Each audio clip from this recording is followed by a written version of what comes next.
All right, so it's preparing to live stream the webinar. We tested this out at 1 o'clock with Tristan. So we worked through all the bugs and we are live. It says it's streaming live. Woo! Mhm. We're famous. So Alicia, you should unmute yourself so you can talk. I'm just gonna, There you go. when I'm muted, so I'll unmute myself if I need to. Okay. Oh, okay. Yeah, you got a little feedback thing happening. You look fantastic, though. How do we go about like sharing content? So there's a share screen thing at the bottom here on the taskbar. And so I have the agenda and I also have the links in there. And I figured I'd be the one to pop those up if you want. Okay. Awesome. Cool. Before you do that, let me just run through the meeting protocol. And I guess anybody who's watching this at home, the first thing I would ask for is just your patience and just to bear with us. This is, first time I'm doing this. And I guess I should probably call the meeting to order. So this is the March 30th School Board Finance Committee meeting. And the remote access meeting protocols that we're going to try and follow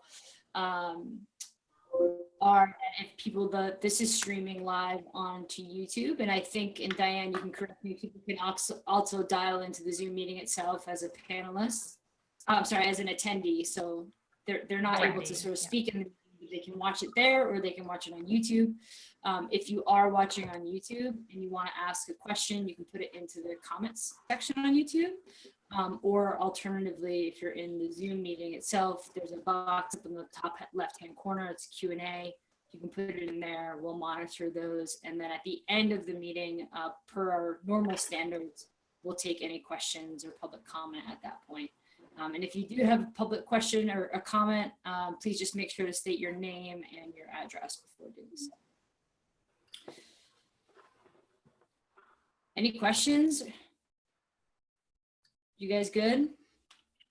We're just kind of flying by the seat of our pants. How's my so, audio? Good. Yeah, we're good. Diane was talking with Sandy a minute ago. He was having some connectivity problems, so I'm not sure if he's in yet. I haven't seen him in yet. He's not in yet, but Kelly is working with Tristan to help problem solve that for him. Okay. He said there was some sort of wiring issue at his house today, so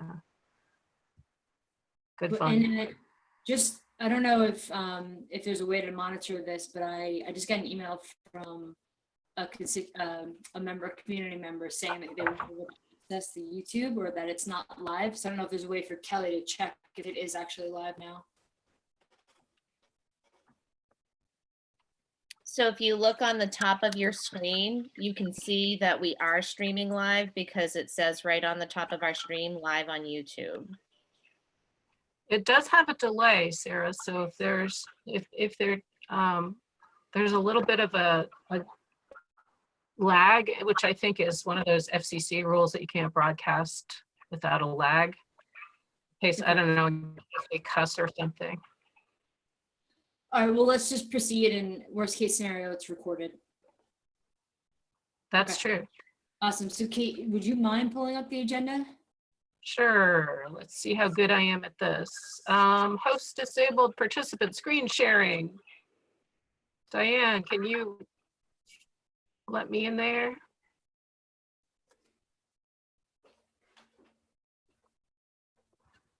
I just checked the YouTube while you're doing that, and it is live.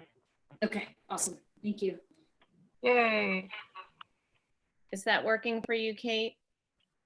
Yes, here we go, guys. I think this is gonna work here. Aha. All right, Yeah. now we should be able to see participants on the right side, and whatever's being shared is sort of down the middle there. Is everybody getting that? Yep. Yes. I don't think that this is like a live doc, so we can't link into it or type on it, but you have a copy of it. So I'll just kind of try to toggle back and forth with the contents here. I suppose it would do me good to open up a few of these things. So while you're doing that, Kate, just a quick overview of the agenda. Wanted I to get an update from Kate and the administration on sort of some early indicators of how COVID-19 are going to impact the budget this year, but also for next year. And then just do a general overview of the budget process and get a first look at the investment proposal that we had hoped to get a look at a couple of weeks ago. But we'll get a look at now, which is great. And then we'll just go through the calendar one more time, make sure that all of our meetings are lining up appropriately with when we need to be making decisions. April and Alicia, was there anything else you guys wanted to cover? No, Nope, I'm I good. don't. Thank you. Okay, cool. So Kate, and I think we can probably go through the COVID-19 update. Okay, let's see. Let's make sure that, can you guys hear me? Yep. Yeah. All right, because my screen looks a little different now, so I can't tell if I'm on or off, but I'm gonna wing it here. So you'll see that I linked in a KB data sheet, which I'm gonna pop up right now. Oh, look, there's the thing. Okay. This is so cool. I'm just learning so much.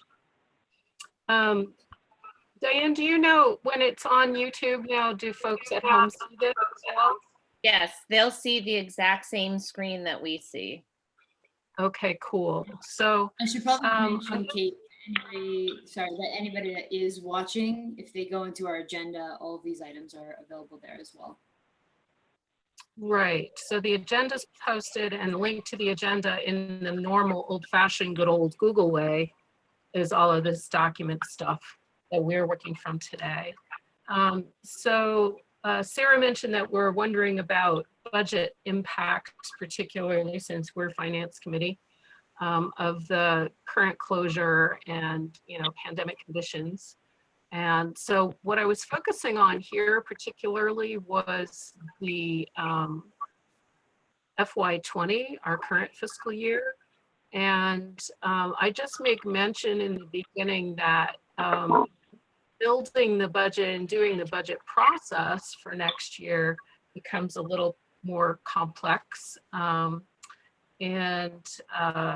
Not sure whether things are going to be delayed, whether decisions are going to take longer, whether some of those outside factors that we wait for, like anthem rates and other insurance costs and collective bargaining costs, things like that are going to be delayed because we're all sort of doing business in a very new and bizarre way. So my big questions are, how long will the closure last? If I could answer that one, I could rule the world. Second one is, we'll have budget items in motion. We always have what we call items in motion in between first and second reading. As we're building FY21 budget, will it take longer for us to get answers on those things? And then my third big question is a really big question. What are those federal emergency funds going to look like that we've been reading about? It's in the paper, it's on the news that that Congress has passed a bill for relief for towns and schools and individuals, and just the question of how that's all going to play out in the real world is very interesting to me. I will say about all of these things that one of the tasks we're undertaking in the business office is to just try to keep records of everything that we're spending that we could consider to be pandemic related, with the idea that down the road, the feds are going to come along with a barrel of cash and say, prove to us what were the costs that were directly influenced by this situation and what were your just normal operating costs. So we're thinking a lot about how to separate those things, or how to reflect those things in some sort of documentation so that when the money comes, we'll be ready to appropriately account for it. So questions about that piece? Nope. No? Okay. I feel weird, like I'm just like giving a lecture here. Kate, do you have any indication as to when, so it was approved by Congress, but like, do you know what the next steps are in the process and how long that all takes? Or I really don't. And, you know, I've been thinking a lot back to when the American Recovery and something else within our act, ARA, came down in, I want to say 2011, 2012. It was Obama's answer to the financial crash and the deep recession at that time. And it was a way for the feds to pour a lot of money into the states and local communities in much the same way that I'm guessing this will transpire. So I'm looking at that as sort of an idea of how things might roll out, but I really don't know that for a fact. I do know that at that time, the feds delivered money to the state of Maine, and the state of Maine distributed it to local municipalities and to local school districts in much the same way that they do with other federal funds that are like ordinary. Like if you get Title I funds, they come from the feds, but they roll through the state and the state manages all the documentation for it. Okay. So I'm as anxious as you are to find out what that looks like.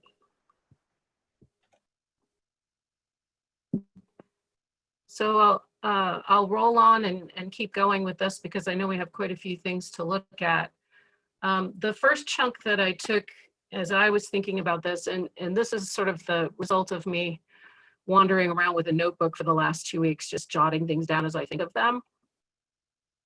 There's Sandy, woo! Hi, Sandy.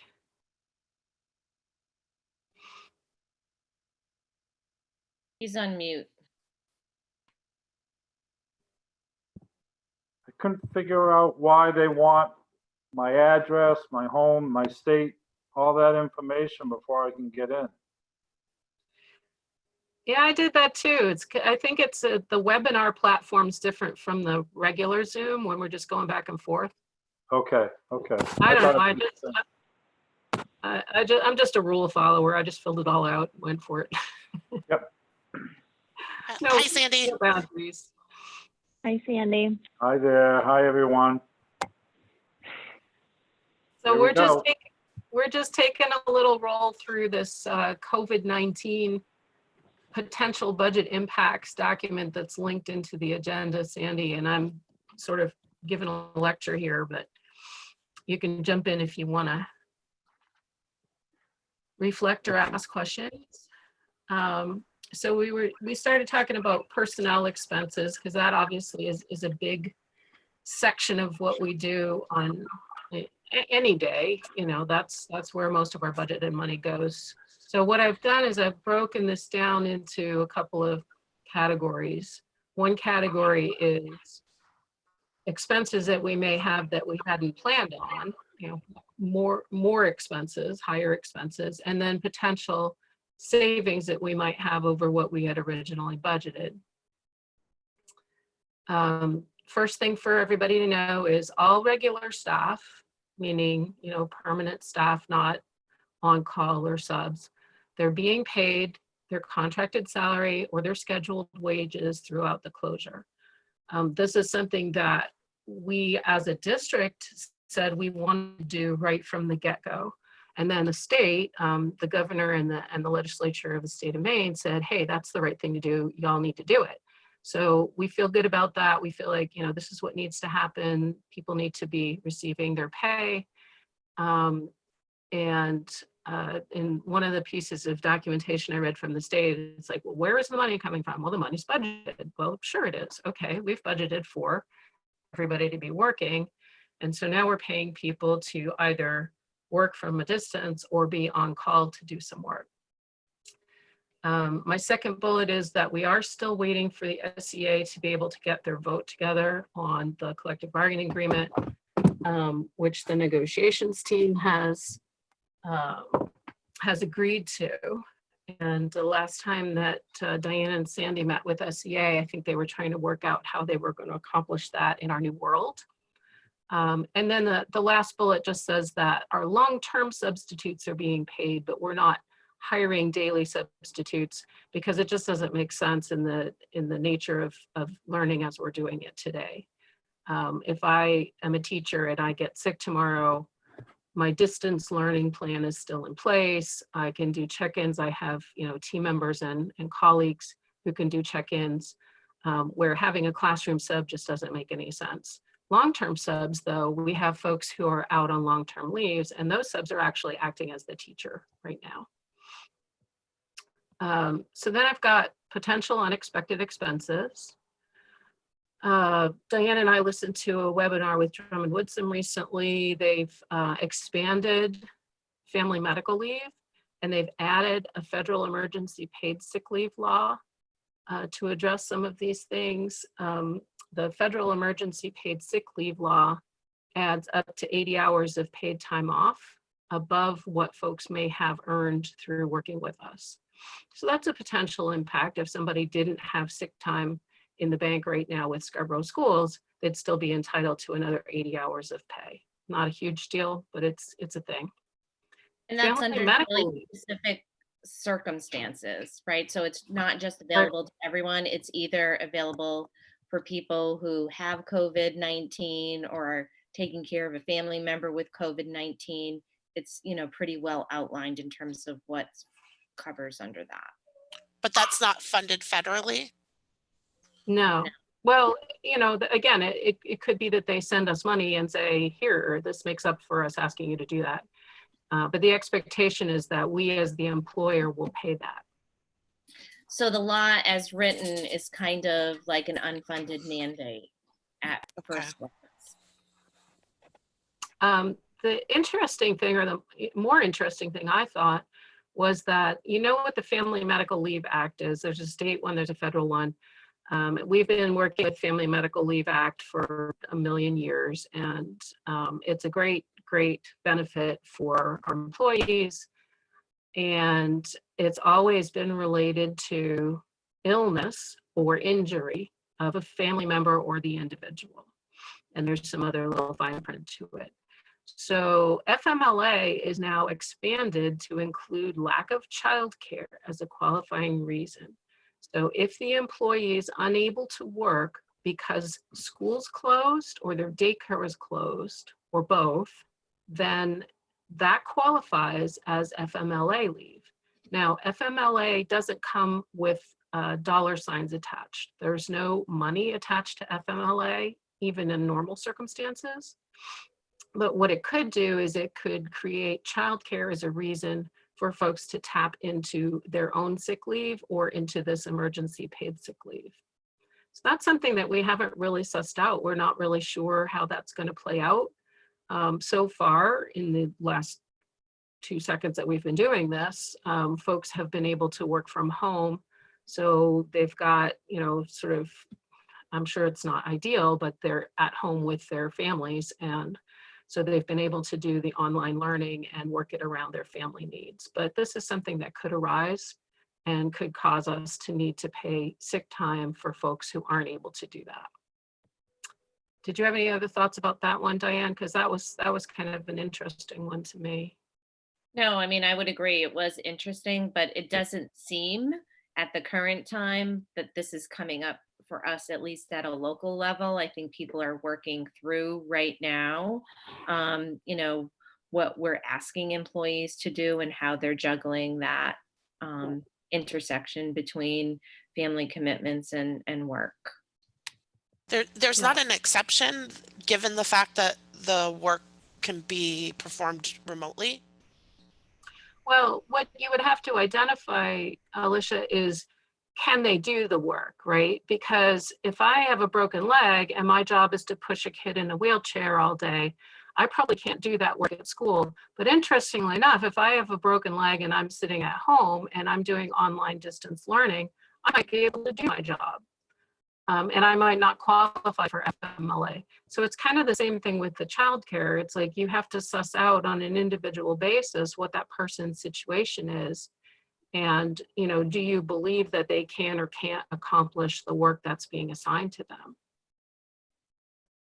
So Okay, like thank you. Diane said, it hasn't really come up yet. So we'll get to play with a test case or two and when they arise, and we'll figure out what it all means, I'm sure. Right. So just running down through, I got my first unemployment claim. I don't know if I've ever told you folks specifically, but Scarborough Public Schools is what they call a direct reimbursement employer for unemployment, which means if someone files for unemployment and they're accepted, we just pay a monthly bill. We don't pay for unemployment insurance, and it actually ends up costing us less that way.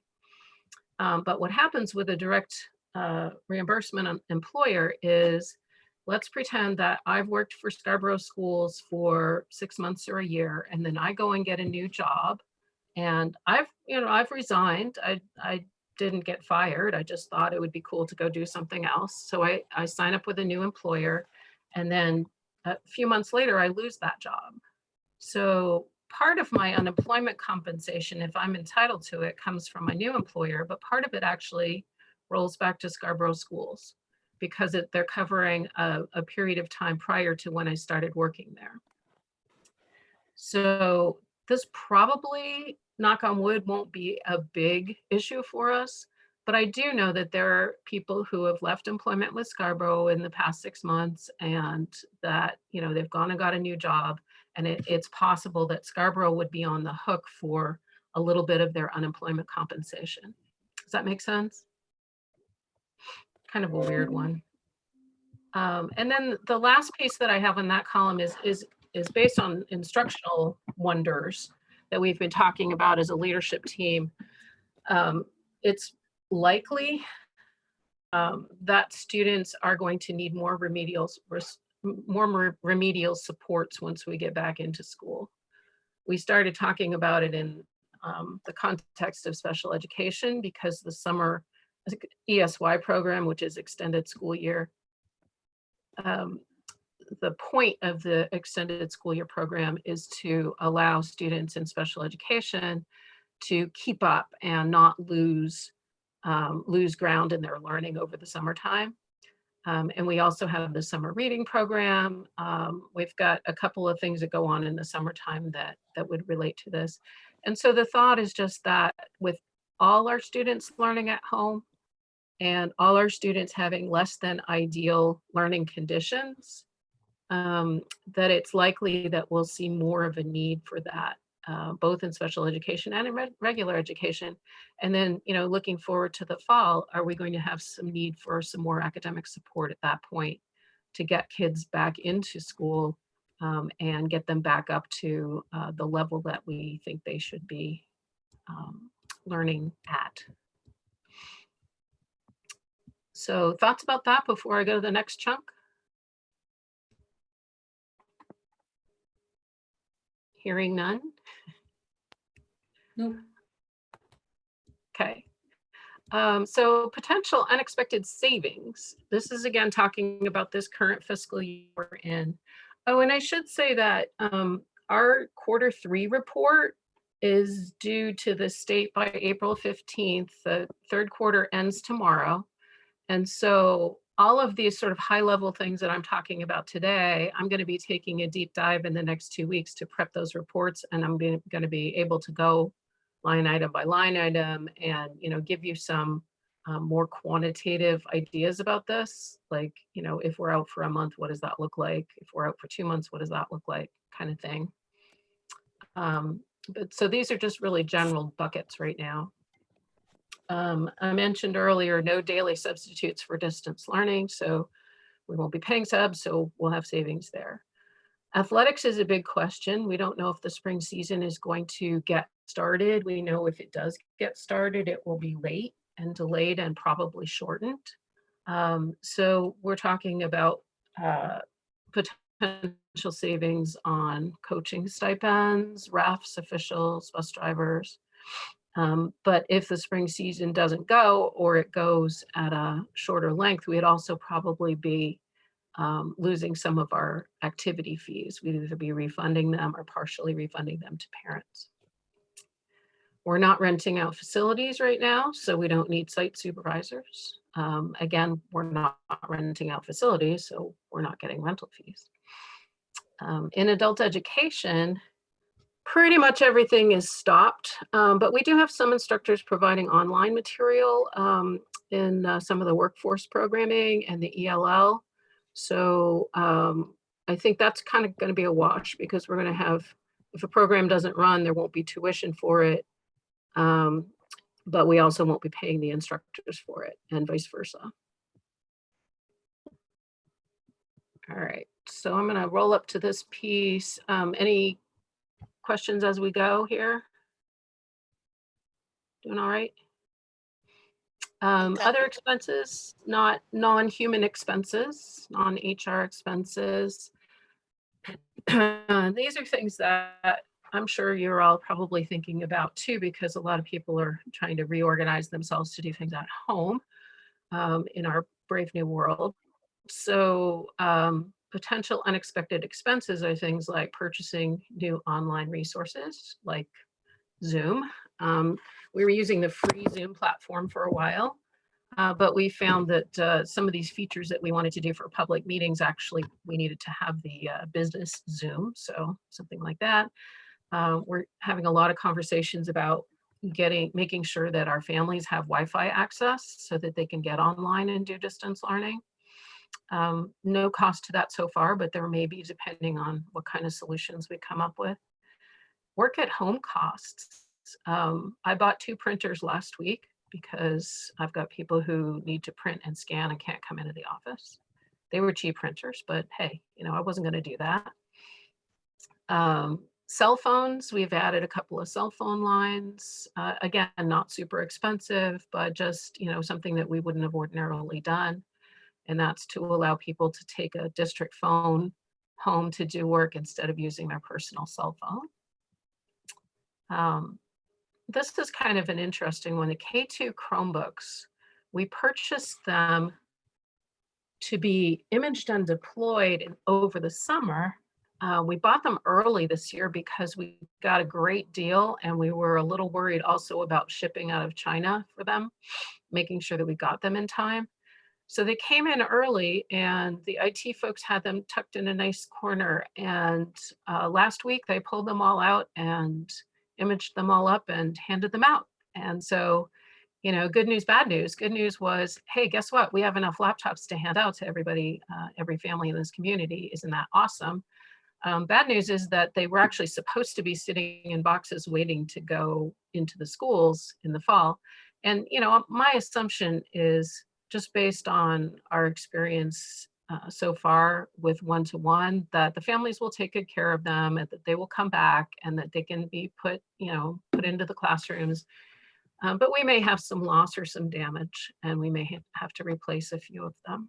So just as a point of information, so most of you know that we had 2 days for laptop distribution. All of the laptops that were distributed the first day, that first, I think it was right around 900, those were actually not new Chromebooks. Those were Chromebooks that are getting ready to go out of cycle, that the new ones were replacing. So we probably ended up handing out a little over or right around 400 of the brand new devices. And that really was because after the first 900 were handed out, I think first off, you know, we underestimated how many families would be coming to get a device.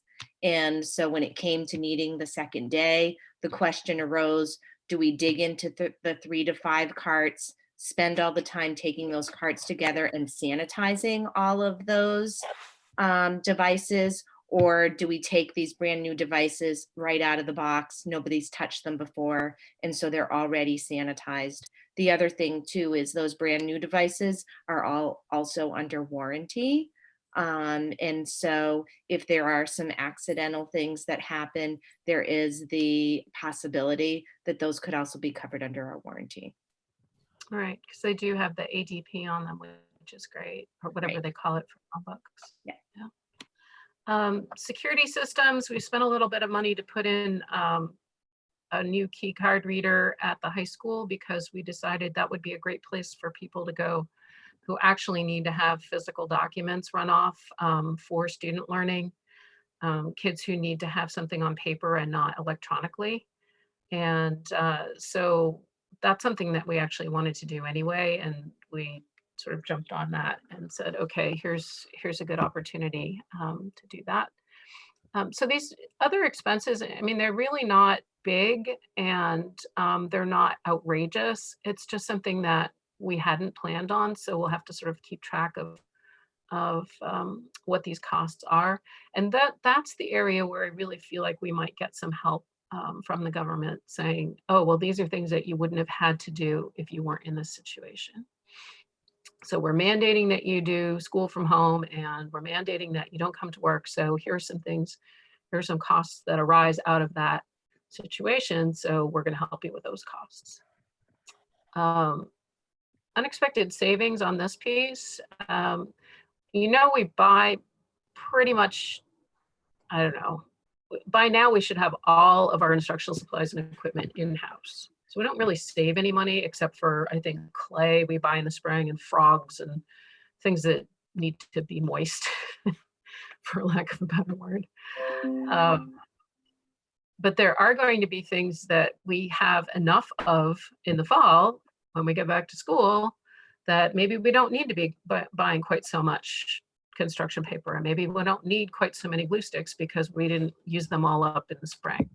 I don't expect a massive impact of this, but again, it depends on how long we're closed, and I think it will definitely be something that we're doing inventory and taking into account before we order for the fall.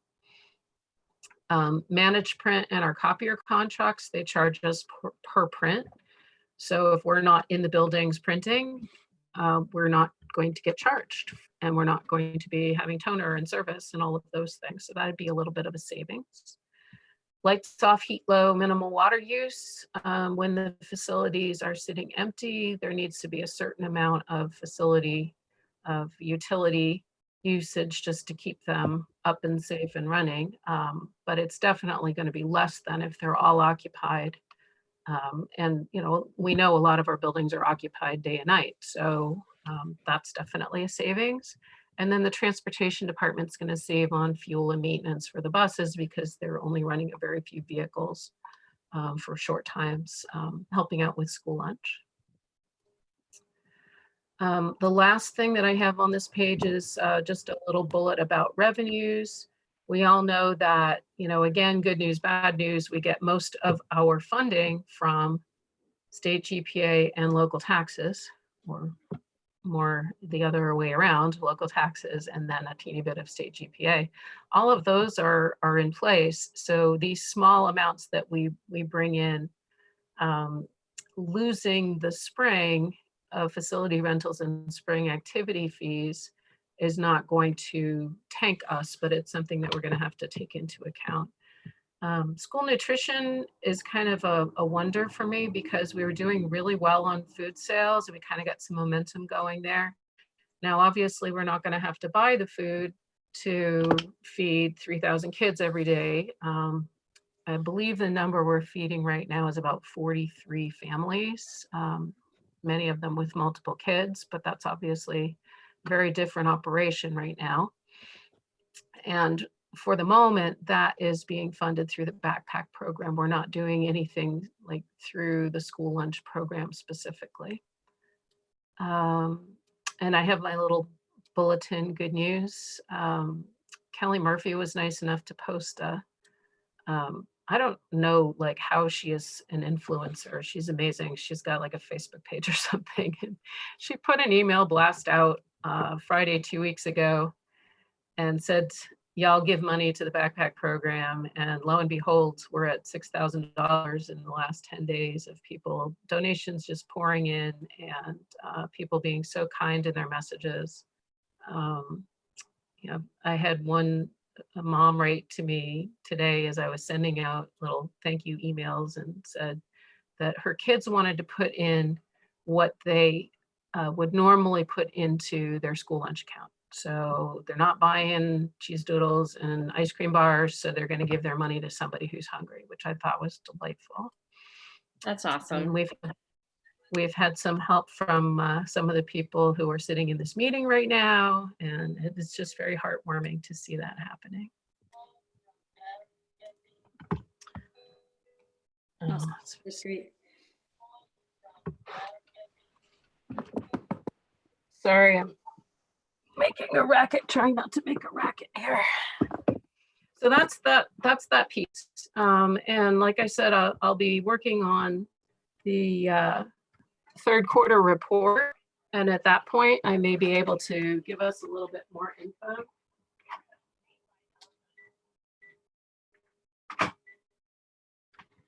Thank you, Kate. Sorry, I bailed on you. My phone was yakking at me from behind me here, sorry. Virtual meeting from the spare room is not really the most effective way to do this. Mm-hmm. We're We're all doing, doing the best we can. yeah. We sure are. We certainly are. All right, so that's Kate, that do you- topic. Kate, do you anticipate any sort of action needed from like the finance committee or from the board when it comes to budget impacts? Thinking in terms of the current year, well, it'll be interesting to see. I mean, if we have expenditures that are blowing out one particular line item, we'd be Right. talking about that same budget transfer process that we do every year, but just in a little bit of a different way. I think apart from that, there probably wouldn't be any legal board action that would be needed. It'll be interesting to see what kind of process it looks like when we do get money from the federal or state governments, whether there's a kind of board action required for that. I know that you all do have to approve the distance learning plan, which is probably part of some small part of all this. Yeah, that's on the agenda for Thursday night's meeting. Right. And it's not certainly not a budget decision, but it's we're continuing business decision.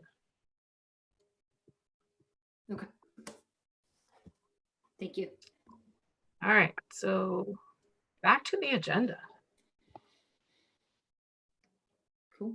Yeah, I think just a general, I mean, obviously we have our leadership council budget review meetings that start this Friday and then go into next week. Hopefully everyone's seen sort of the updated agenda, which gets us back on track to the first public hearing at our school board meeting on the 16th. But yeah, I don't know, Kate or Diane or Sandy, if you guys have anything else to add just in terms of the work that you guys have done, if everyone's feeling prepared for the session starting on Friday. I think people are. We're spending some time in our leadership council meeting tomorrow, just reviewing that process with everyone and going over the final slides. I think that you're all pretty well aware that Kate's directive to everyone this year was let's be more succinct in our budget book.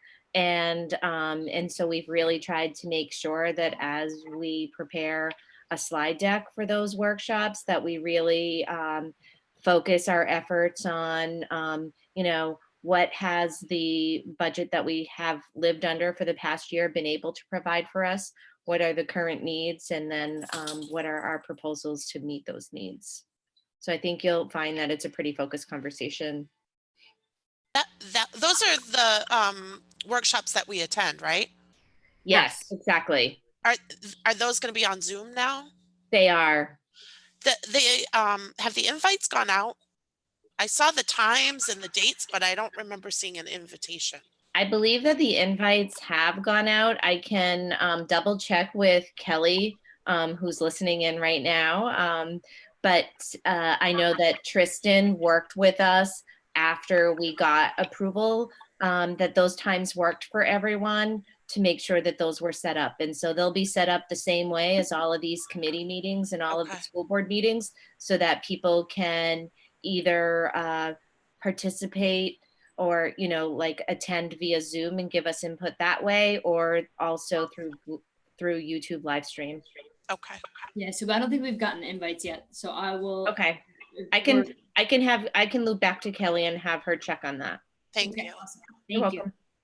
Right, and to try to jumpstart the process a little bit. First of all, it's a little weird because it's 3 shorter sessions. We did 3 2-hour sessions, mostly because we're learning that people kind of lose their ability to focus after a couple of hours online. When we're in the room Yeah. with you, we can give you a cup of coffee or kick you in the shins, but we thought it would be better and more productive for us to have shorter sessions. So we did 3 sessions, and let's see. Once the leadership team has had a chance to go through this tomorrow morning at our regular meeting, it's my plan to send out the workshop agenda, which is all 3 sessions. And then linked into the agenda will be the budget book and a bunch of sort of other auxiliary documents that we'll refer to. And then it'll also show you like the format of the workshops and what the expectations are and how they're going to run. So you'll have a chance, before Friday morning to go through that and take a peek and sort of familiarize yourself with what we're going to try to do. Because obviously we're sort of, again, reinventing the whole process. Mhm. And I think we want to make sure that on the virtual platform, we're giving everybody every chance to try and make this as normal as we can and be as informed as we can. Awesome. Okay, thanks. Yeah, once those go out, I'll also either forward them on or figure out a way to get that over to town council because we had invited them. I don't know. Oh, right. Okay. I'll put a note in here since I seem to be able to type in this, which is cool. With Zoom.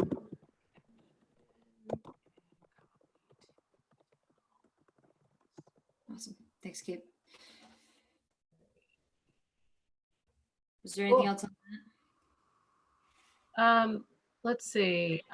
Sandy and I are getting together with Tom Hall also tomorrow to talk about the presentation that Sandy and Tom do, which is going to be on April 8th now.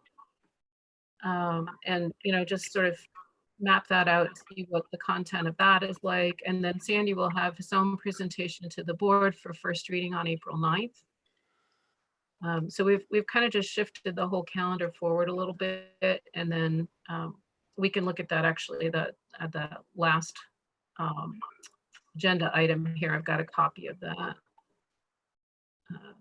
changed calendar, updated calendar. Great. Cool. If there are any other questions, we can probably move on, Kate, to the investment proposal worksheet. All right. So,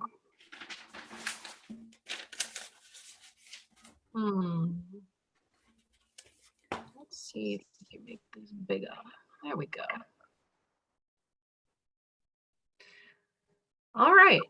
So, investment proposal. So the reason that we want to take a look at this, of all the possible things we could be looking at around the FY21 budget proposal, is that this is wow, I'm hearing myself on feedback. Yikes. This is what makes the difference between level services or status quo or whatever label you want to put on it. That's just like the business as usual budget. This is what makes the difference between that and what we're actually proposing. So this is a document I'm going to sort of loop up through here just to show it on the screen. This is a document we came up with a few years ago that basically takes in chunks the budget proposal and describes what happens to the percent increase, dollar increase on the expenditure budget, and then what happens to the bottom line request for taxes from the town with each level of change that we put into the budget proposal. And it also is kind of descriptive of the process that the Leadership Council goes through to create the budget proposal. So when we look at this first little box, the yellow box is what we have in FY20. And it shows you where we are today with our expenditure budget, the budget totals. Right here, we're talking about general fund, K-12, regular ed. I shouldn't say regular ed because it's all the categories, but general fund operating budget. It doesn't include school nutrition, adult education, or capital budget. But this is where the action is. So this is where we spend most of our time. The first box shows you where we are today. It shows you the expenditure budget. It shows you the non-tax revenues, and then school portion of tax request is the label we've got there. And the reminder on that is that the school asks for an amount in taxes, and we're showing the change in the level of that request to the town. This is where April has to hop in with her formula and explain to the world that the change or the increase in what the school asks for in tax dollars does not equal the change that the citizen will experience in their tax bill. And Kate, this is what we've agreed with the town council finance committee will be around 6%. Right, we said we would come in at under 6% in the increase to our request for taxes just for the school operating budget.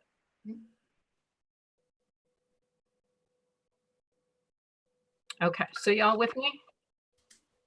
Yep. All right, so we start with last year's budget, or sorry, this year's budget. The first box is level services proposed. Level services is our label for what we already are doing today. We do a line item review. We go through individual meetings with every cost center department head and principal. We go line by line and figure out what they're doing this year and whether they're going to continue it and if they could do it differently. And if they want something new, are they going to pay for it with something old? So essentially it's saying we're not doing anything differently. We're just adjusting to new collective bargaining agreements, new insurance costs, and the cost of supplies and materials and contracted services. But we're assuming that we're delivering the same services that we're delivering today. So you notice that this is where I need like a pointer. Can you see my cursor when I do go on the screen? Oh, you can. Cool. Yes. All right. Yep. I'll pretend that's my laser pointer. This is so cool. Okay. So you see if we do level services, we end up with a 4.28% increase in our expenditures in this budget. And because we're getting a little bit more in non-tax revenues, mostly through GPA, we end up with a 3.67% increase in our ask for tax dollars from the town for the school budget. The next step is to reduce that number. And I'll keep those two on the screen together. We're reducing that number by assuming that there's going to be a reduction based on the number of retirements that we know about and the amounts of personnel turnover that we know about. And we're actually considering reducing one position at Wentworth School due to enrollment this year, which is kind of the opposite direction from where we're going with some of the other schools. In this scenario, the reduced level services budget, you're at a 4.01% increase on your overall expenditures and a 3.37% increase in your ask for tax dollars.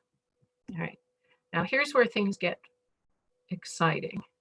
In these pink sections, these are labeled essential level services, and they're also labeled top priority investment. And this is where last year, I don't know if I can move this over here. Well, all right.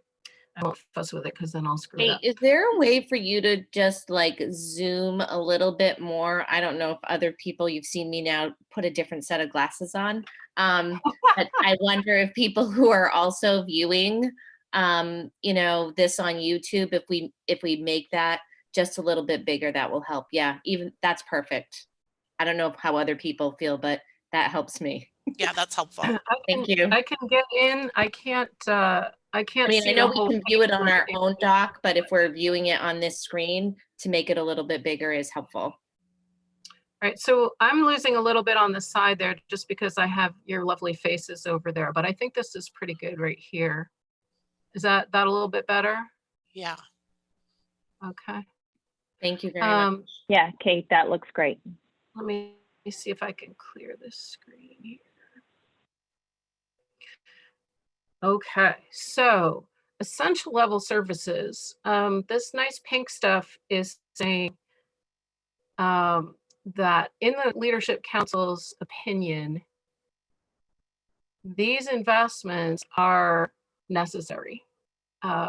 They are essential, they are top priority, and they are in two chunks. The first one is labeled investments for compliance, mandates, and safety. And it talks about, let's see if I can do this. It talks about special education positions.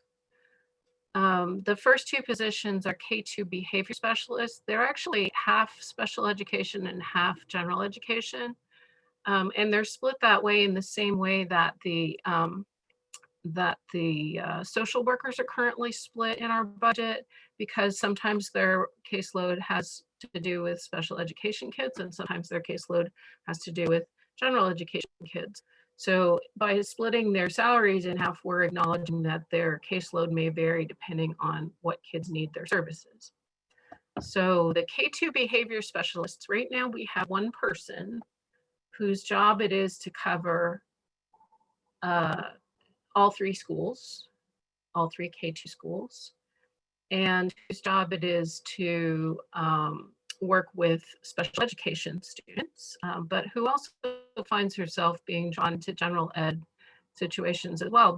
Because at K2, we know that folks are coming in with unidentified needs, and it's not always a special education child that needs those services. So what we're proposing here, and you'll hear a lot more about this from the K2 teachers, K2 principals on Friday, and also from Allison. But what we're proposing to do here is to have 3 overall. So you could have 1 for each building instead of 1 person whose job it is to drive around town all day long. Those folks would help work with both special education and general education students and their teachers, and help design behavior plans and modifications to work with kids who are struggling with behaviors in school.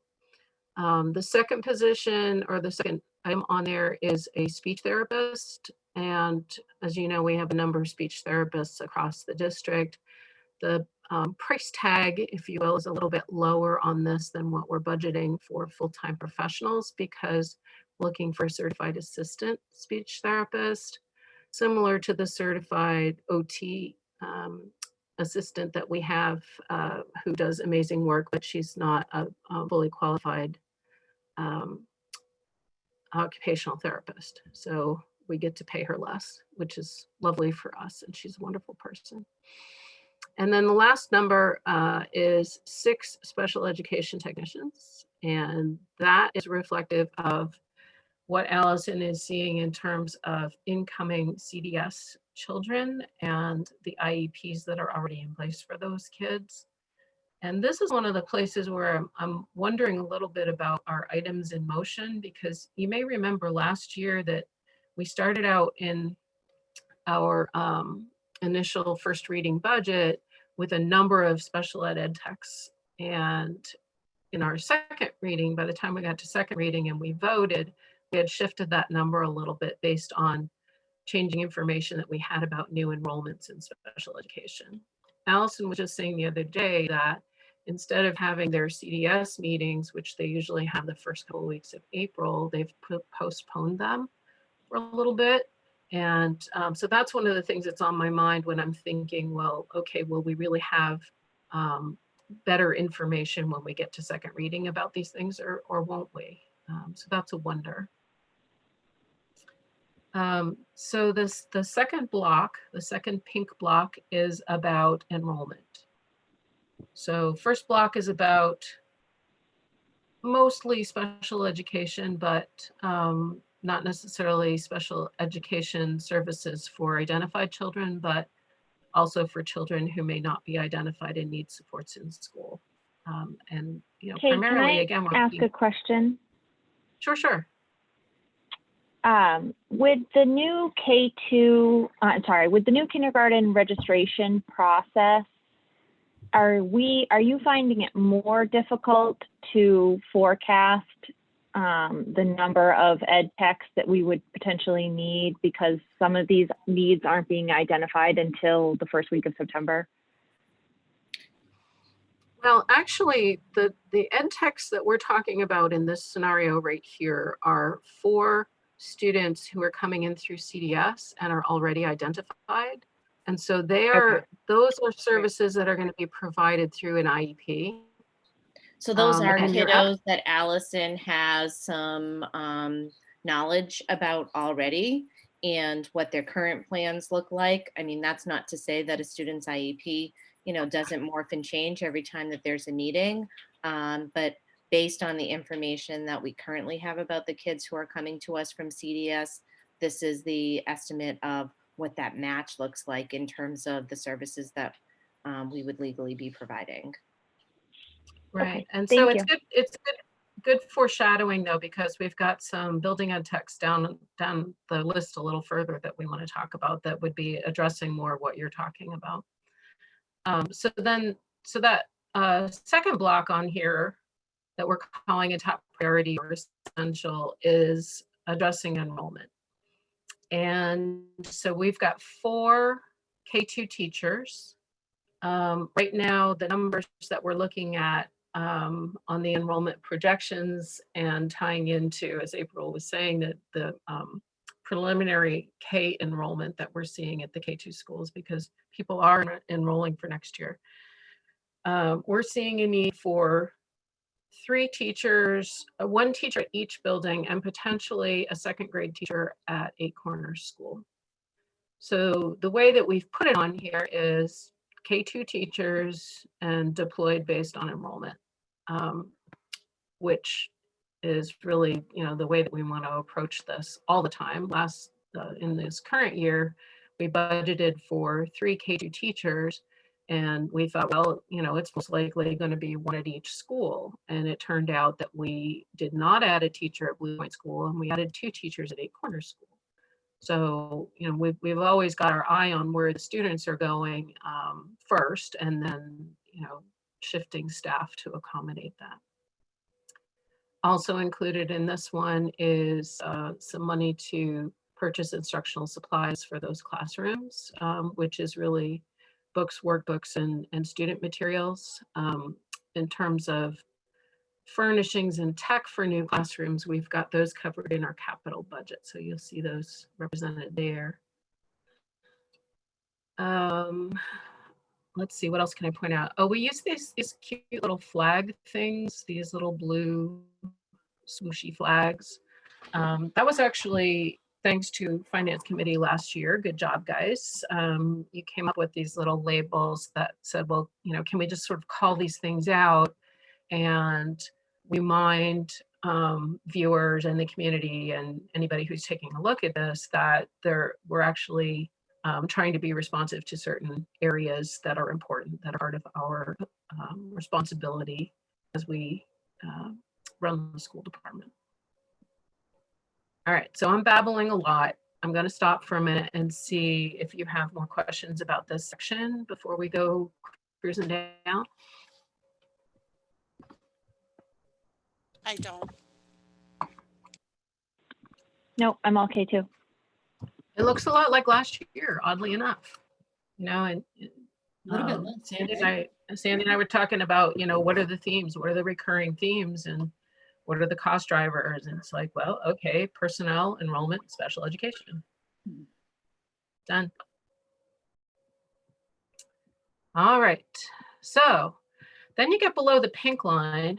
This is getting a little wobbly here.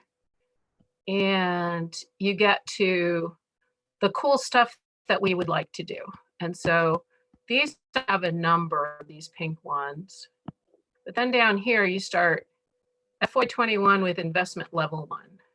So when you get to this section, what you're looking at is the Leadership Council making individual proposals, getting together as a team, making their elevator pitch to each other and saying, here's what I would like to do if I could have a little extra money in my cost center.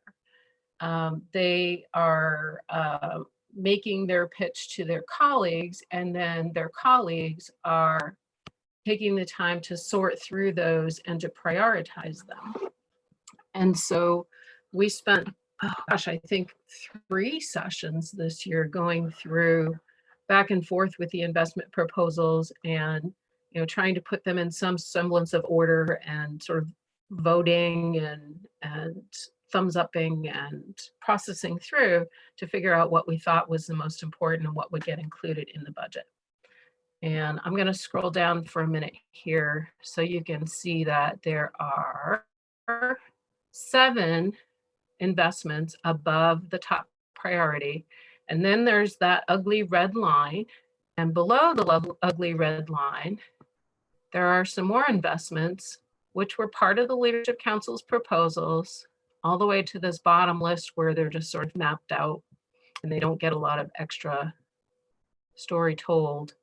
But above the red line, we drew the red line in order to be able to come in under 6%, as we promised the town council that we would do. So you see that 5.83 on the net. Now, somebody who's sharp at math is going to go down here and say, but wait, you can get further than that and still be under 6%, which you can. You can get to 5.99% down here if you want to.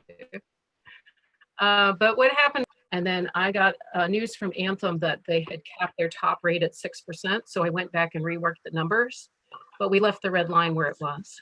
So that was kind of one of those things that usually happens in items in motion. We just took the change up front, took the savings up front. So we're content at the moment that that 5.83% is a good place for us to be. Meanwhile, everything has changed in the world around us. So we don't know whether that's going to be something that the council still wants to do, but we've sort of gone with what we originally promised to do. Kate, can I ask you a question about the salaries? Go right ahead. Are you using the projected salary numbers? For the teacher salaries? Yes. Yes. So what we're assuming, and that's, you know, again, why we have sort of these items in motion, but we're hoping that the SEA will be able to have the vote that they had planned to have in person. Somehow they'll be able to pull that off electronically in the next few weeks, or, you know, on paper, or whatever way they decide that they need to do that, and that they will actually ratify that bargaining agreement. So for the moment, that's what we're using. We're using the agreed upon salary tables because we feel we have the, you know, SEA bargaining teams agreement and the board bargaining team agreement. We don't have the memberships agreement yet, though. Okay, thank you. So what we've assumed is steps on the new tables and using those tables that are currently out there being ready to be voted on. Thank you. All right, so the next few things, we'll start with investment 1. I'm not even sure how much time. Oh, it's only 3:07. That's pretty good, right? Yeah. Does anybody need to get up and get a drink of water? Go potty? Can I say go potty in a public meeting? Our school system. Whatever you want, Kate. Sounds like you did, Kate, so kind of too late. Yeah, quite, right? Is there Yeah, an twice. button where we can press delete or bleep Kate out? I don't think. Oh, that's what the, like yeah, that. that's what the delay is supposed to be for. You guys are supposed to be saving me from myself here, right? Come on, Diane. You got to learn how to do that. Listen, Kate, I'm So- doing what I can here, okay? The learning I know curve, you've got a lot to do without just wrangling me. it's all good. So again, we'll hear from each building principal and department head about what these proposals really are, and the budget goes into a little bit more detail about them. So these are just like little, splash blurbs here. But what I like about this is that it just kind of puts everything in one place, and it gives you that bottom line impact on the whole budget that we really may very well need to be looking at so that we can be responsive to what the town is saying to us. So the first investment that we've put in here is to realign the Wentworth leadership team. And it's actually got a zero cost because Kelly is purposing to put a part-time swing teacher in place, but also to reallocate half of a retiree position to make that happen. So I'll let her talk about what that really is, but essentially it has to do with release time for some of her lead teachers who are currently not as available as they could be if they had someone who could pop into their classroom for a section. Allow them to do some development of sciences, which is science curriculum has been slow to be updated, and we've got some great STEM resources there, but the curriculum's kind of lagging. And 504 support was a big theme across all schools. We're looking for some help on 504 case management. And then with Kelly, with Wentworth School, after school activities are really huge, and there is no one who manages that except for the principal. So those were the areas she was looking for. So here's where we go back to what April was saying earlier about unidentified needs at the K2. And this investment level 2 is an ask for 3 ed techs, 1 building ed tech at each K2 building.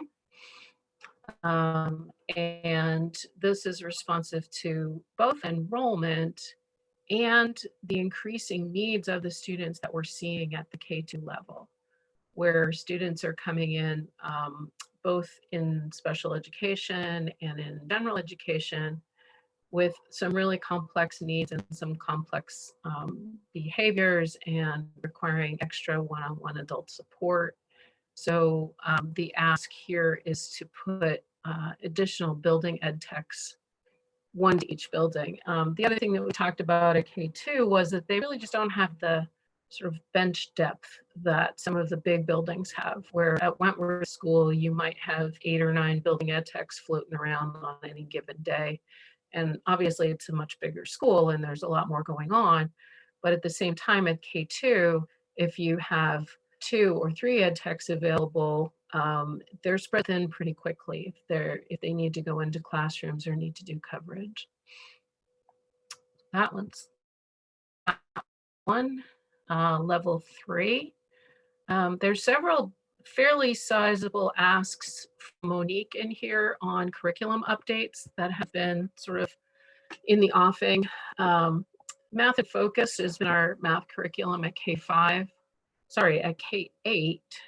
since, it's about 10 years ago. It was 2010 we put that into place. And we're losing some access to the online materials because the version of Math and Focus that we're using right now is not going to be supported anymore. So what Monique has done here, let me scooch this over. What she's done with Math and Focus is she's got $130,000 need to update that curriculum. She's reallocating $34,000 that was already in her budget for classroom libraries. And she's asking for a new $96,000 to make that happen. And again, you'll hear more about that from Monique. Number 4 is Unified Sports. And y'all know that we have had a very successful pilot this year of unified basketball at Scarborough High School. Pretty darn exciting and very heartwarming experiences at high school and middle school with unified basketball. Both middle school and high school have been operating with some budgeted funds and mostly grant funds. And so high school will have $2,500 again next year from Special Olympics, but middle school has had their 2 years of grant money. And we need to pay the bills ourselves now. The other piece that we're trying to make sure that we're doing is to be fair to the advisors and coaches. We'd like to be able to put those stipends on the rubric that's part of the teacher's contract. That's the way that we divide the correct stipend levels for all of our activities. But sometimes if something's new or grant funded or using a lot of volunteers, we don't hold to that. And so we'd really like to be able to make sure that the folks that are running unified programs are being paid at the same level as all of our other activities, advisors and coaches. Here's another curriculum one from Monique.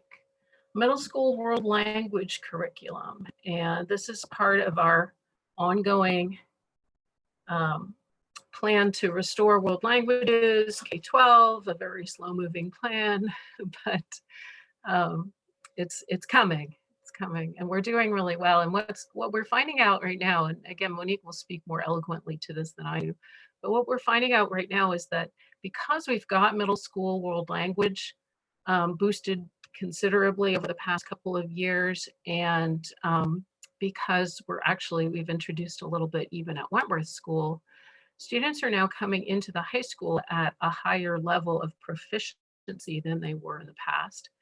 And so what this would do, this $28,000 will update the middle school world language curriculum to add some online materials that align better with what the high school is doing. So for example, if I'm super great at Spanish in middle school, I can have access to more resources so that when I get to high school, I might be in Spanish 2 instead of Spanish 1, or I may be able to accelerate to a higher level and get further in my high school career in my world language track. And we actually began some of this work this year at the middle school level. We had experienced some curriculum savings in another department. And so some of our students have this online access with the new world language materials that we're using. And so we want to be able to continue that. And it's a neat curriculum, I think, from what I'm hearing. It's been really good. The teachers really like it because it's with the online access, kids can practice listening, they can practice speaking, and they can pretty much do it anytime, and they don't have to be in the classroom. And of course, we all know from studying languages that practice and listening and speaking anytime, all the time, is the way that you learn, not just in a small classroom block. I will be conducting the rest of this meeting in Spanish. That's a joke. I don't actually speak Spanish. If I started speaking Spanish, you'd really have to start bleeping me. We'll stream All live right. on Univision too. Univision, awesome. All right. Okay, so investment level 6 is iReady. And I'm really going to butcher this one, so Diane will have to jump in and help me out. But this is the program that we've been piloting this year. And what we want to do is to be able to continue with iReady, but because we've paid, I want to say nothing this year for the pilot, and the total cost of it is $90,000 or So here's the detail on what happened. So iReady we're using as like a benchmark assessment 3 times a year. The company, being that they are a for-profit company, wanted to share with us some of the other resources that they have available. So they have a teacher toolbox, they have some online instruction, some other pieces that they made available to us free this year. As our first year, they said, we're going to let you have all of these resources for free. We've got a lot of teachers that are using those as intervention materials for kids. We've got some academic support programs that are using some of those materials. And so it's really allowed us to do a lot more than just benchmark students. And so this cost is the cost that would be passed on to us to continue to be able to utilize those resources that the company provided for us at no charge this year.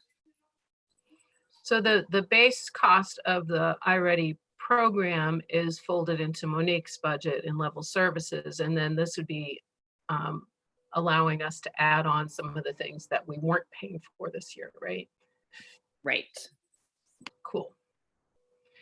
All right. Can I ask a question about iReady? Did the parents have access to the iReady results, or is that used only for the teachers? So we really were in the process of kind of rolling all of that out this year, right?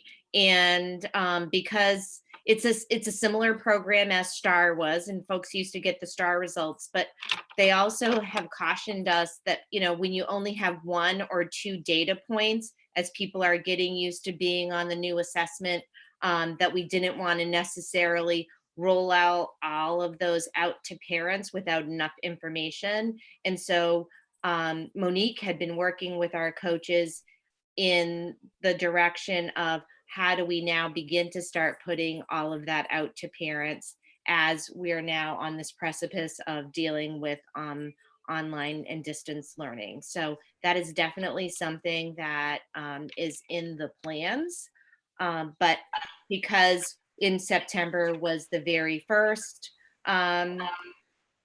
piece of it, and then the second iReady, I think was that around some snow days, or there were a lot of problems with the second administration that happened in terms of timing. We really have had to pull back on that a little bit more than we had expected to. So is that information? Well, yeah. I guess it raises a couple of questions though. So do the teachers have that data?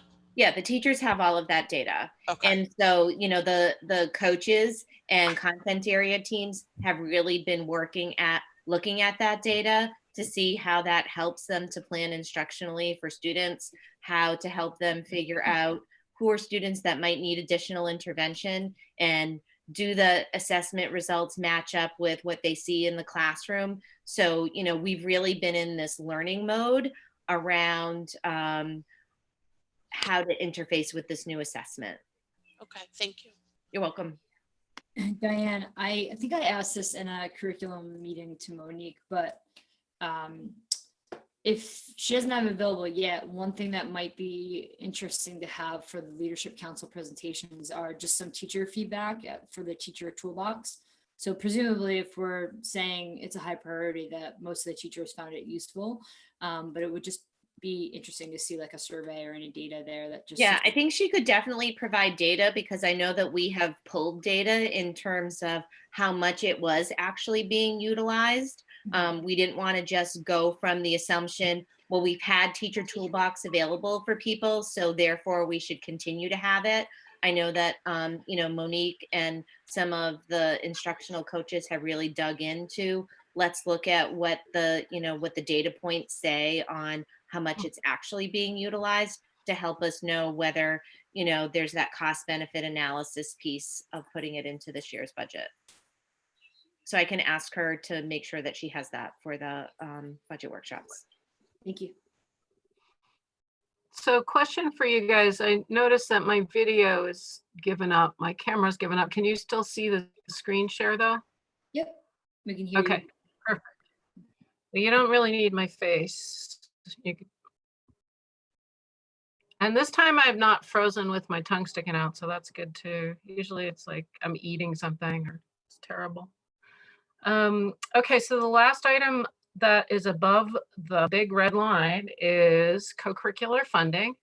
And we've been talking a lot about making sure that our athletic programs are adequately funded. And, you know, you've heard from Mike over the past many years and from me as well about how booster funding fills in a lot of gaps for us and how we haven't been able to fund the essential elements of our athletics programs. And actually the good news is that we're doing really well with that now. There's only a handful of things that the boosters still pay for that we would consider to be really essential. So we turned our attention a little bit to co-curriculars this year because there are a number of really cool and new and popular co-curriculars that were basically put on a shoestring and that were not included in the budget.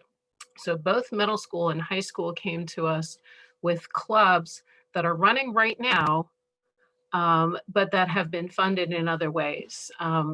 Vex Robotics at the high school grew out of our new STEM teachers' enthusiasm and willingness to run it. And they've been applying for grants. They got a little bit of money from the high school activity account, and they've basically put it together on a shoestring. Albert's given them a little bit of money out of the science budget that he reallocated. The pep band, the band boosters agreed to pay the stipend for the first year, and they said, you know, they wanted to show that it would be fun and that the kids would like it and it would be great. And then could we please put it in the regular budget? The buddy system's been running for, gosh, I don't even know how many years. It connects general ed and special education students at the high school during the school day, and it's been done on a volunteer basis. And so as we were going through the development of the unified clubs and unified sports, we thought, you know, what a great way to connect these kids who have already been doing these things during the academic day with their peers. And so we thought it would be cool to, as part of funding unified, to also fund a stipend for the buddy system, which again has been a volunteer advisor for years. At the middle school, we've got Lego Robotics and we've got Studio Art Club. These are two new clubs that have been running without budgeted funding, have been well attended and raised a lot of interest. And so middle school is looking at putting those into their offerings for co-curriculars. Kate, just a question for me. On the high school buddy system, that $3,000 is for an advisor? Is that what you're Yes, saying? it would be an advisor stipend, yeah. Right now we have a volunteer advisor. What, can you tell me what pep band is? Pep band is a small band that plays at athletic activities. So, you know, when you see at the basketball game on TV, you see them turn to the stands and there's a cool little band there playing a fight song and everybody's really happy. That's pep band. So I've noticed I didn't know that if that's what it was called or not, but I've noticed that other schools have that. And I don't remember seeing that we had one, but you said that there was some sort of a volunteer basis or something of a So the boosters actually funded that this year because there was interest in getting it started. And so they were willing, I think they came to the table and said, we'd really love to be able to offer this and we'll pay for it in year one if the school is willing to take that over. Okay, great. Yeah. Thank So you. this is the first year that we've had it. Been very well received. It creates really neat, great energy at the games. And it's something we've wanted to get going for a long time, but just haven't been able to get it off the ground. And we found a new, I guess you'd call it a conductor or a band director who wanted to do it. And the band boosters said they'd throw some money at it. And so we went for it. That's very cool. Thank you. It is cool. All right, so it's about 3:30 and we're down to the red line here. And on top of the red line is a little bit of information about what the new investments represent in relationship to the overall budget. And point being that our leadership team, in their asks and their wishes and their hopes, are not outrageous. They're looking at trying to add maybe 2% to the overall budget, and in the cause of advancing some really neat and enhancements for the students. Actually, I wouldn't even describe it like that. I mean, to me, most of those costs are necessary costs really to get us where we need to be. I mean, there's only a few things that are kind of cool. You are so right, because the largest portion of that increase is in this pink right here. And the pink, we've said, is like, we got to do this. It's the pretty blue ones that are like, okay, you know, let's do some stuff that's not necessarily critical. But it's, you're right. And Alicia, below the line are the things that didn't make the cut. And those are where you get into more really neat ideas that really don't cost a huge amount of money, but they're, you know, they didn't make the cut just yet. It would be wonderful if through the course of this budget process, we somehow found that we could go lower on the list, and that's why they're there. They're also there because if we find out in this budget process that we can't have 5.83% increase, then we know where to start taking things off as well. I mean, this is really our tool where the leadership team has spent a lot of time figuring out what goes in what order in terms of our wishes for what's in the budget. Kate, one of the things we talked about a little bit last year was like there's many things I think that were in the investment proposal that had been in it before, and we just kind of just keep kicking it and kicking it and kicking it. And as you're scrolling through there quickly, I noticed a few things look familiar. How many of them, just if we kind of go through quickly, were in the investment proposal last year that didn't get funded, or maybe have been in for multiple years? Okay, well, let's see if I can do this off the cuff here. The Wentworth leadership team is new because there's a retirement that sort of allows an enrollment shift that allows her to do that. The extra ed techs at K2 has been on the list before. And the curriculum update Funded last year, I think, right? I'm sorry? That did get funded last year. I was trying to find my old one earlier from last year. We did not add building ed techs at K2 last year. We did not. Okay. No, we added teachers, but we didn't, apart from special education ed techs, we didn't add building ed techs. It was an ask, but it didn't make the cut. Okay.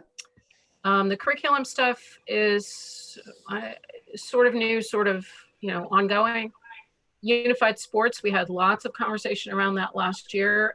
Everybody was actually behind moving that up on our priority list last year and making it happen. And that's been like hugely successful. And so now we're just taking that next step to make sure we have the right amount in the budget. iReady's new. The co-curriculars have been on the list for a long time. Actually, Pep Band, no, because it's new, but there has been a request to fund more co-curriculars for some time, but it's been lower down on the priorities below some of the sports things. You know, that's kind of a cool question that Sarah's asking, and it might be helpful when I guess town council in particular is taking a look at the budget to see how long these have been requests for funding and unmet needs. If that's something we could put on that chart somehow, unfunded since, you know, 2018 or something like that, that might be really helpful to track that. I think we certainly have that information. We just go back and tear and compare and see what was there before and what's new and different. And you know, our leadership team, when they set out to do this, I think, you know, they're doing two things. One is to say they're being responsive to the current reality. And so sometimes there's something new and different on there. And then they're also thinking, well, here's something that I really still need, and my need hasn't changed and hasn't made it into the budget. So I'm going to put that out there again. So I like that idea, Alicia, if we put, you know, has been requested since 2003. And I think that you make a great point, Alicia, because like if we think about world language, for example, right? Like you can trace that back to how many years ago was that cut, Right. right? And what are the things that we've been doing steadily to try to bring that back to, you know, to where it was at. That's a really good example because, I mean, world language, we had two world language teachers at Wentworth in 2009, and then the economy tanked and we cut those positions. And here we are in 2021 trying to build that back up again. Yeah, that's a really cool piece of information, I think. Yeah. I agree. I'm making myself a little scribble here that, you know, we'll come up with a way to annotate this a little bit. Thank you.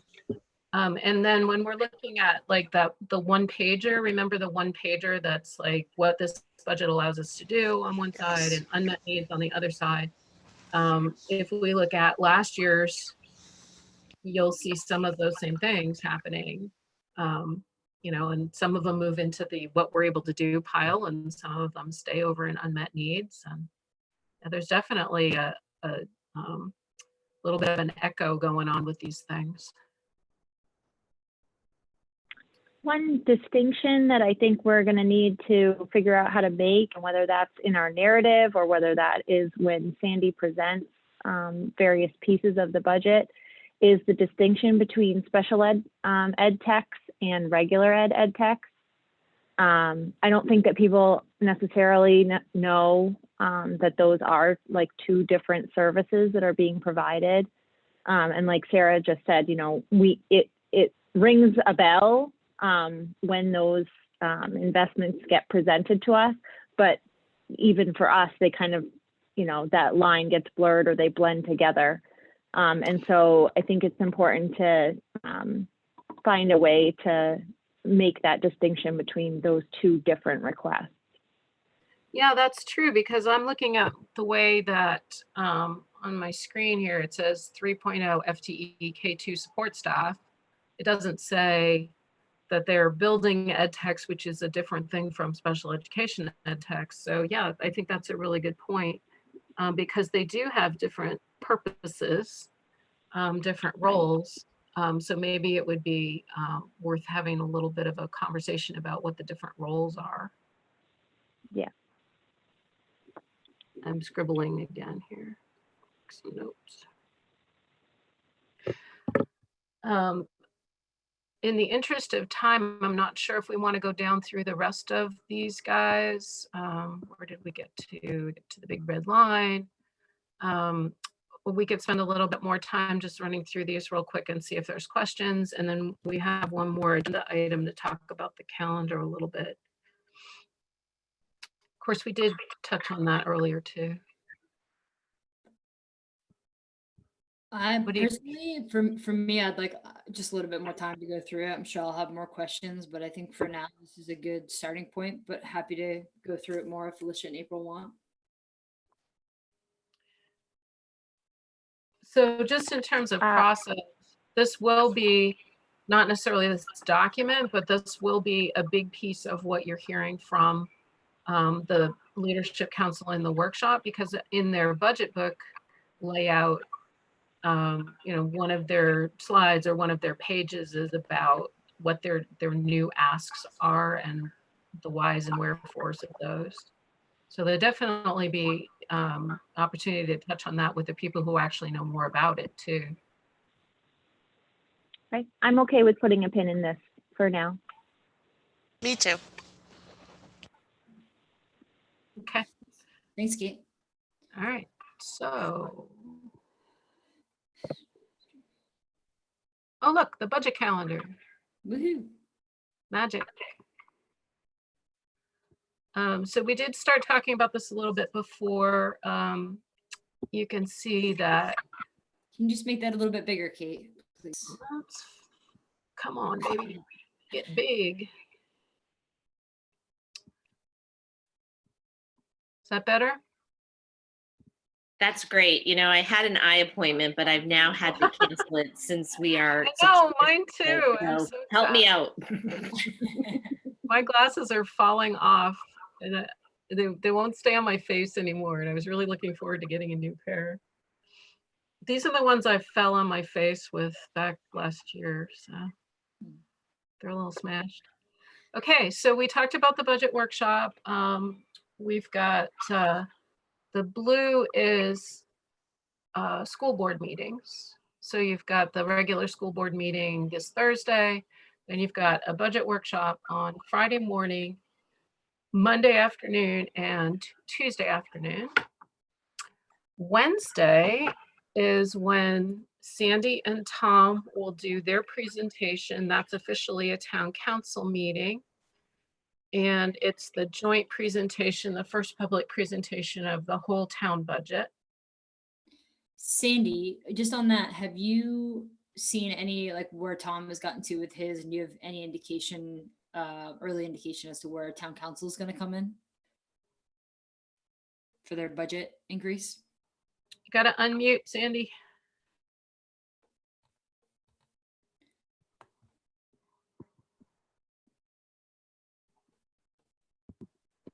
It's just my couple conversations in the last couple of weeks. I think Tom feels that council's very conservative, very worried. He didn't say recession, but I think everybody's feeling we're in a different place than we were a few months ago. And, you know, Tom's thinking he might have to walk in at 0% increase, I think is what he mentioned. I don't know if he'll do that, but it's kind of gloom and doom from just my conversations that I've had with Tom. I think he's very nervous about the council being ultra conservative. So that brings up a good question. I mean, if town council is going in at 0% and we come in at, you know, 5 point, whatever it was, 5.69 or something like that, does that make us look like we're not being sensitive to the current climate? I don't think, It's always a dance, you know, because there's a process to this budget. And I trust the process that at the end, we'll find the correct percentage increase that will hopefully pass through the town. It's kind of late in the game a little bit now to make any major reductions. And almost think we just go in and get a feel of what they're thinking and then proceed accordingly. It's kind of one step at a time. Yeah, it would also go like against how he usually positions, I think, the first reading, which is this is what I think we need, and then from there kind of whittles down. So Yeah, I think that's absolutely correct. I think that a couple of things. One is that it is a process. It's not, you know, here's what we have for a budget and we're all done. I think that the leadership council and the superintendent and the town manager really have a responsibility to put a budget out there that is appropriate to the needs of the town. And, you know, for us to say that we're going to sort of jump ahead 3 steps and just say, oh, never mind, you know, we'll just cut it, you know, we'll start laying people off. I think we're getting ahead of ourselves, and that's not really our role right now. To me, the role of the leadership team and the town manager is to present a budget that does what the community is expecting it to do. And then that bumps up against whatever the financial reality is. And, you know, we may have to cut things, but we're doing it consciously and knowing what the impacts of that would be, instead of doing that behind the scenes. mm-hmm. and we had, and this was our agreement through the process, you know, and of what we would come up with.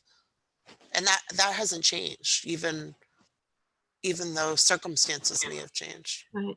The big piece that I don't know about, and I'm not even sure that Tom Hall knows yet, is how this all boils down to an increase on the tax rate.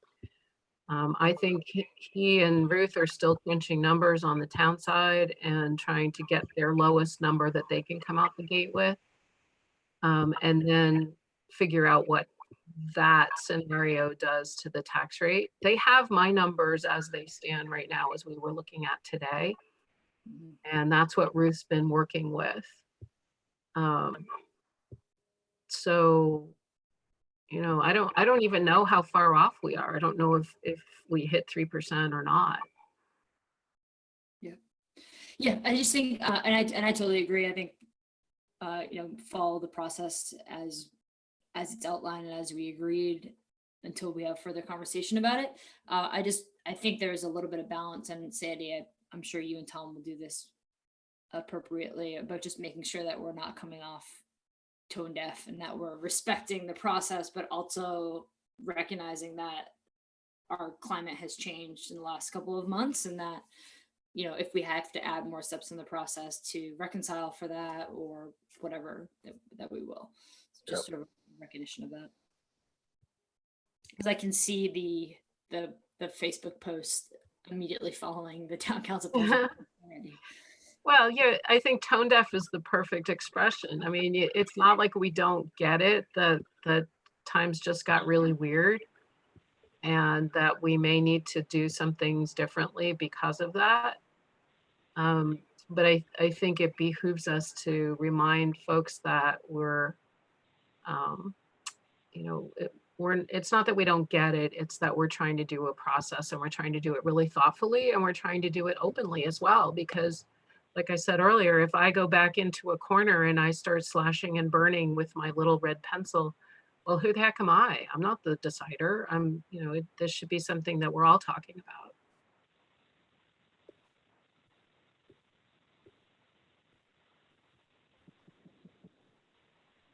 You know, I don't want to get us off the subject, but it's sort of like the building steering committee. I mean, I was talking to Leanne today about that, and I can see both sides. We've done a lot of work. We want to move ahead.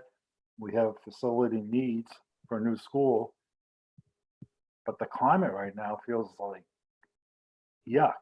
And so we're in the same situation with the building steering committee. Is do you just keep pushing further, or do you kind of sit and wait a little bit here until we get through this? I don't know. I didn't mean to get us off subject, but I just wanted to kind of share that same feeling, because I feel like we have a responsibility to show the need, to have a process in place to get to that need. But I'm very mindful that we could be going into a recession and people are feeling very tight financially. And so it's that balance. Yep. Okay, awesome. Kate, you want to just continue to go down through the list? Sure. So, okay, we get to the town managers and superintendent's presentation, which is really the first big public rollout. And that's, I guess, going to be a Zoom big public rollout, which would be pretty exciting. And then the next night that the school board is going to have their first reading. It's a special meeting, extra meeting, and I'm assuming the agenda will just be to say, here we are to talk about the school budget. Sandy's going to do yet another small presentation, because it'll be, again, another public meeting, another opportunity for the public to weigh in and listen to us. And then we'll have a vote in first reading of the school budget. Then on the 15th, the town council is going to do the same thing. They're having a special meeting. Actually, that's their regularly scheduled meeting now. I'm not sure what track I'm on anymore. So on the 15th, they'll vote for the total budget in first reading. On the 16th, regular school board meeting, we have a public hearing on the school budget. at our school board meeting. And from that point on, we're back with the original calendar that we started with. And we've really only lost a week through just regrouping into our new work at home, meet at home reality. And I was interested in what Sarah said a few minutes ago about if we need to add more steps to the process because of this, you know, the worries about the economy or how things are tracking in terms of, you know, taxes and valuation and all that kind of cool stuff. There's a lot of room in May, and there's time for us to be getting back together and having conversations. There's time for us to be getting back together and talking through decisions that we may need to be making. That's kind of built in. This is the outward facing calendar. So this is the school town joint meetings. Right now we have the only thing that isn't, I guess, firmly scheduled is on May 6th. We have a potential for a town council and school board budget workshop. Last year, we ended up not doing that because there was so much interchange between council and board. I think that we just felt as though we were really understanding one another's budgets and that we were comfortable moving forward. Year before that, it was helpful because we were still trying to make some choices back and forth between town and school. So we'll see whether that's useful. Public hearing for the town council on the 6th, regular town council meeting. On the 7th, the school board passes the school budget in second reading. And then on the 20th, regular town council meeting and budget vote. And on the 21st, if the town council should make changes to the school budget, bottom line, then we would go back and make adjustments to that so that by the time we go to referendum, everything is allocated to the cost centers that the voters will see. So Kate, just a question from me is when, if at all, do we need to add some finance committee meetings in here? So my sense is that we should probably do a finance committee meeting at the end of April. I was kind of hoping that I would get some indication from Anthem about when they're going to meet and set their rates. They had been talking about meeting in the beginning of April and setting the individual rates for each school district. I'm not sure whether their timeline has been derailed by recent events. They being a healthcare company, they might have one or two other things on their minds right at the moment. But I'd like to be able to get back together when we have those, so more of the items in motion resolved. So Anthem's a big one for me because it adds a lot of money or maybe potentially subtracts a lot of money from our budget proposal. And then of course the teacher contract, I'd like to know, you know, that that's been settled. So I'm thinking maybe either the last week of April or the first week of May, we should get in there and start pitching because we're trying to go for a second reading and a vote on the 7th. Yeah. And you know, if that feels too tight and we don't feel like we have the right amount of information, we could push that meeting on the 7th or the vote out to the 14th. But we do want to have it done before the 20th. The vote, I mean. Yeah. Okay. So I think we might know more of what's in motion, and we'll certainly know more of the will of the council by the 27th. So we could throw a tentative meeting there, and then maybe even do the 27th and the 4th. Yeah, I mean, 27th works for me. I don't know, April and Alicia, if you guys, like, if you know off the top of your head, or you need some time to go back and look at your calendars. I think I've got nothing but time. It depends on, I mean, seriously, it depends on time of the day though. Yeah, so I guess that's a better question. What's a better time of day with you guys working from home with kids and everything? After 4 is best for me. Yeah, I agree. It's stinks, but later in the day is easier for me now that I'm home. And if we get it on the calendar soon enough, I can make anything work. So I just, as much notice as I can get, and I'll make it work. Well, we've done them sort of over the dinner hours, sort of like what was our supposed to be 5:30 today? 7, yeah. Does that create difficulties for people feeding their families? Let them eat cereal. My husband makes a heck of a breakfast for dinner. Oh, I love breakfast for dinner. I'm coming over. What if we aim for like 4:30 to 6:30 on the 27th? And if we need to make adjustments as we get closer, we can do that. That's So fine. That's fine with me. Diane, Sandy? Yeah, that worked for me, and I can tentatively have Kelly set it up. I think especially seeing that, the president said that we're now doing this until at least April 30th. So, Right. So that'll be a virtual one.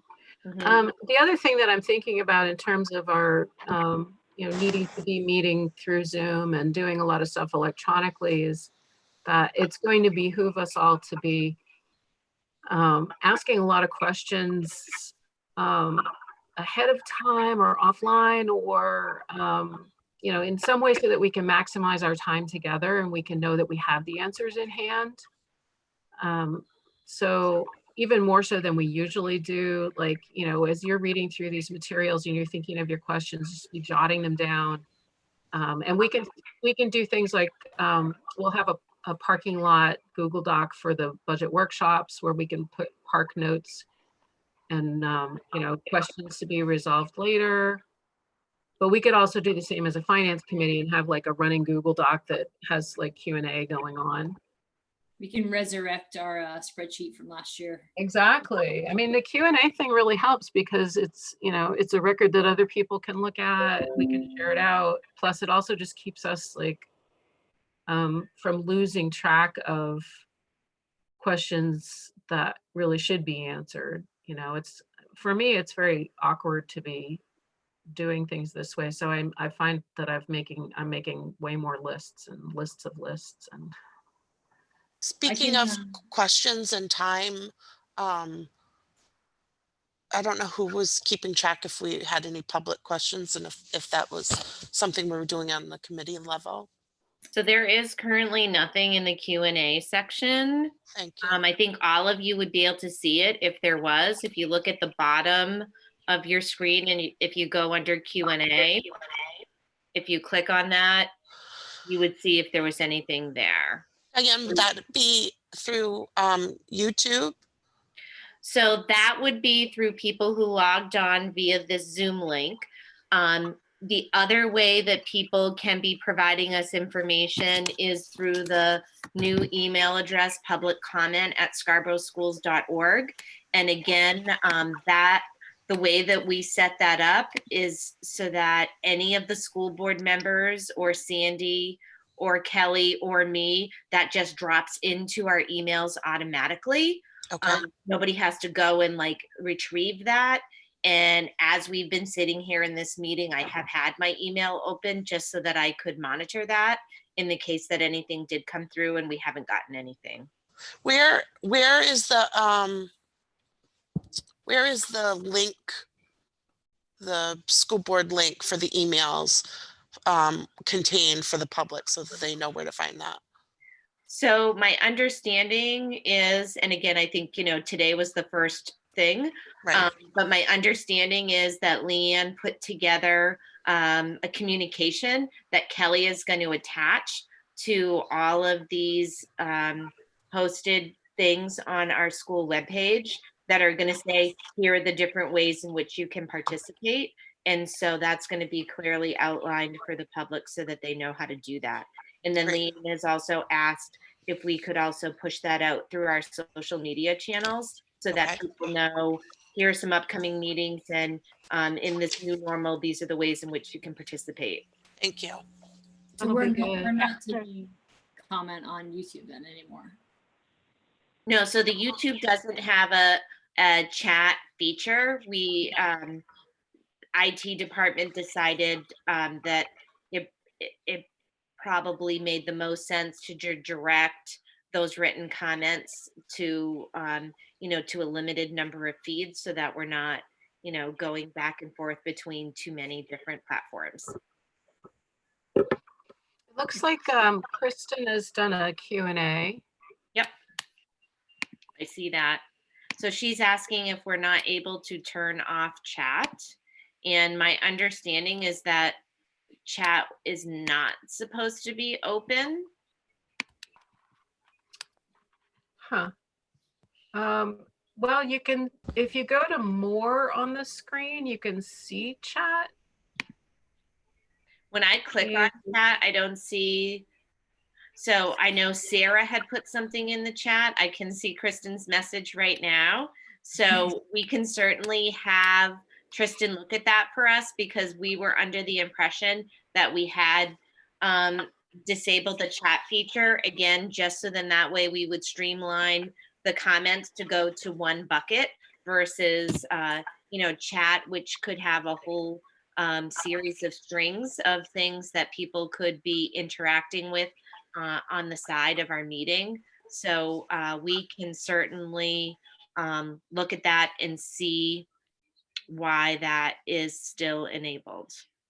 So it looks like you can chat if you're a panelist or an attendee in Zoom. Right. And so we had talked in the communications committee meeting about not having that chat feature. Right, because then you get the back and forth and you wouldn't necessarily close the loop on the Right. question. Yeah. So again, we're still learning and working through this. So this is a good thing. Yes, Kelly Johnson is exactly right. It is a work in progress. Well, and thank you, Kristen, for pointing that out, that you still have access to chat. Yep. No, I mean, I think this is why it's great to actually have some committee meetings prior to having a big full-blown school board meeting where there could be a lot more people logged in and attending. We want to make sure that the platform is working in the way that we would like for it to. Absolutely. It's pretty amazing. remarkable. I mean, really, what it's able to do for functionality. Right. I was just going to say, it's amazing that we have this ability to do this. I mean, thank goodness, because. And what we're doing is we're utilizing something that's not intended for the purpose we're using it for, right?